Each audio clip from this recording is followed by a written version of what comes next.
Greetings and salutations, everybody. Quick shout out to the two Uber comrades, on Patreon supporting this channel, my content, my partner. Thank you, Rosa, and Independent Left News. Definitely check out Independent Left News. And shout out to Christiane for making me this really cool necklace. She's going to start a little Etsy shop where she's selling these and other jewelry type things. But I came across this tweet on Twitter, obviously, and it was from somebody reposting this quote from Walter Rodney.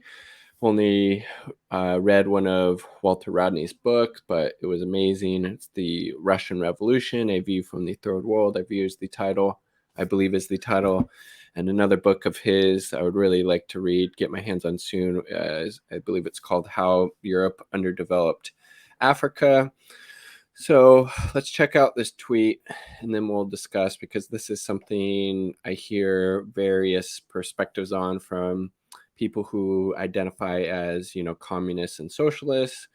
And, people have quite a few different takes on this. So here's the tweet I was referencing from Walter Rodney.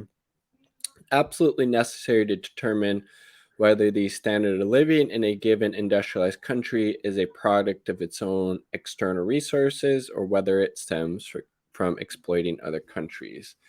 And I just think that it's very interesting perspective and not something everybody who identifies as a socialist or communist necessarily shares or highlights. This is actually, I believe, a point that was brought up the other day when the Anti-Conquista YouTube channel was having that discussion about, American patriotism and etc. One of the guests on that, I highly recommend checking out that dialogue and discussion. Is super interesting. But somebody brought up the fact, so what do these people just want to have, all the wealth of the United States just, distributed to the people within the US, even though a lot of that wealth, maybe not a majority of it, but potentially a plurality of it was through imperialism, through colonialism, etc. So is that really a fair process or something that, people identify as socialist or communist should be engaging in? And obviously, I like Rodney makes up a good point here, because the standard of living in the US in the imperial core is tied in large part to imperialism, to death and destruction abroad. This biopolitics of death that, Torkel Lawson talks about in his book about how Sweden, has been riding the wave of imperialism. So, exporting death and destruction to these other countries, then, importing back, life and life sustaining resources to the imperial core. It's definitely very true for Sweden, very true for the United States, very true for a lot of these, so-called Western democracies. So that's why I think, we need to have these type of discussions and dialogues and work through these contradictions, because it's very important. I mean, is that very fair or equitable to just, if the United States, once we are able to transition away from this capitalist hellhole that it currently is to a, socialist dictatorship of the proletariat, should, the vanguard party at that point, should they be, advocating for just keeping all of this imperial wealth and resources that have been extracted from the periphery to huge cost to those countries, most particularly to the exploited and oppressed in those countries? I think the vanguard party in that position should, honestly develop some system of reparations to give, these people who have, faced the brunt of U.S. imperialism for, decades, if not frankly centuries at this point. So I think that's, important to kind of work through that contradiction and figure out a best way of going about it. But yeah, I'm from the opinion, I'm taking the, Rodney opinion here, that if you're determined a standard of living in an industrialized country like the US, um, is stems from exploiting other countries, which it does to quite a large extent in the US, then we need to reconcile that with the fact that the US was able to develop the standard of living, while this contradiction was happening, while the people in the periphery were being exploited, murdered, repressed, etc., in order to increase the standard of living in the imperial core here in the United States. So I think, Rodney, again, very on point with that analysis, with that framework.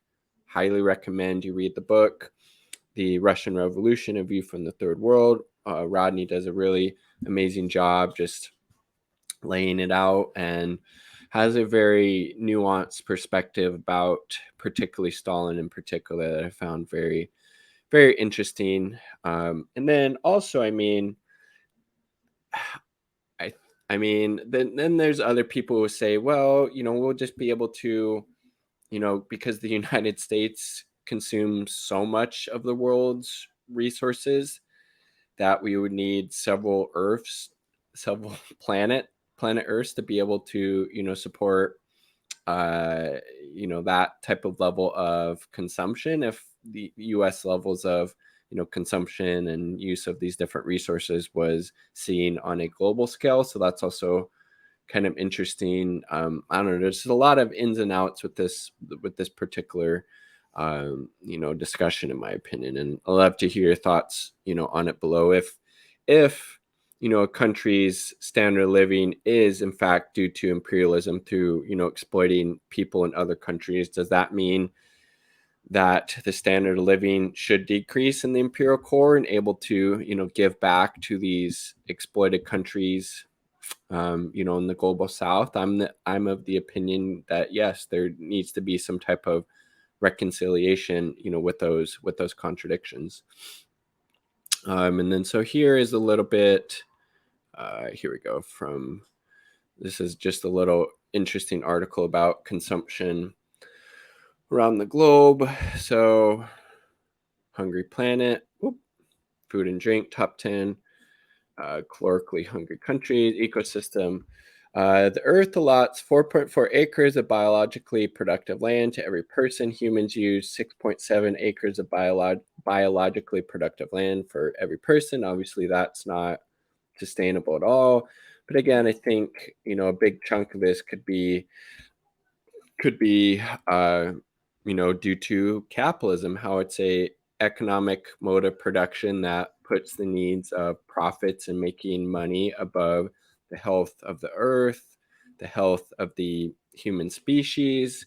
So again, I think if we had more socialist countries all around the world, this number, you would think, would be smaller. At least, I would suppose that for sure. Humans consume the Earth's allotted resources for that year.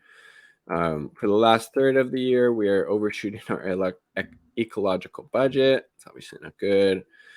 Currently takes 1.5 Earths to provide our resources and absorb our waste. Top 10 eco-hungry countries. Ran 24% of the Earth's resources. But so it looks like, compared to the US, that China is actually, using a lot compared to the US, but the United States has maybe a fifth of the population that China does. So really, the USA should be maybe at 5-6%. Let's see. So that's pretty interesting, I think. So look at that. It would take 4.4 Earths to sustain the planet if everyone lived like Americans. Top 10 energy hungry countries, trillions of barrels of oil equivalent per year. But again, China is making a huge push right now to develop, green energy, green technologies. They have a goal by 2050 of being carbon neutral. Seems like they are, well on their way there. They're also developing this, thorium nuclear power, reactors, nuclear power reactors, which is pretty interesting, potentially promising new technology. And then there's, other countries. So, I mean, look at that. The U.S. makes up 4.5% of the world's population, but uses 18% of the world's energy. It's not good. Top 10 calorie hungry countries, available calories per person per day. But again, I feel like this is also kind of skewed because, there's a lot of people in the United States, frankly, tens of millions of people, including, children who do not have enough food each day. But then there's people on the other side of the spectrum who have, more than enough to eat. And I'll notice, all of these, countries are capitalist as well, right? Food expenditures per person per year. Wow, 8,000 in Switzerland. That's quite a bit. It's kind of interesting. Alcohol consumption, bottles of liquor equivalent per person per year. USA number 56. Moldova 61. Look at all this stuff. 5.5 pounds of trash or garbage per person in the United States. That is insane compared to 2.2 pounds for a person in China, 2.3 a person in Brazil, 3.8 Japan, Germany 4.7. Oh, that's like definitely, we can all do better to be sending less shit to the landfill, right? It takes the planet 1.5 years to restore what humanity burns in a year. And then, obviously there are people, identify as socialists or communists, are saying that we'll be able to, develop these technologies so, rapidly that we'll be able to, have a green economy, green energy, green technology, etc. So we won't have to worry about this anymore. But I also think, the consumption and standard of living debate is also, pretty interesting for people in the developed world, like somebody like myself in the United States, right? Human population 6.4 billion. December 1970, the first time that human consumption outstripped the planet's capability to produce. Since then, the date has been creeping forward each year. It's obviously not good. Top energy users.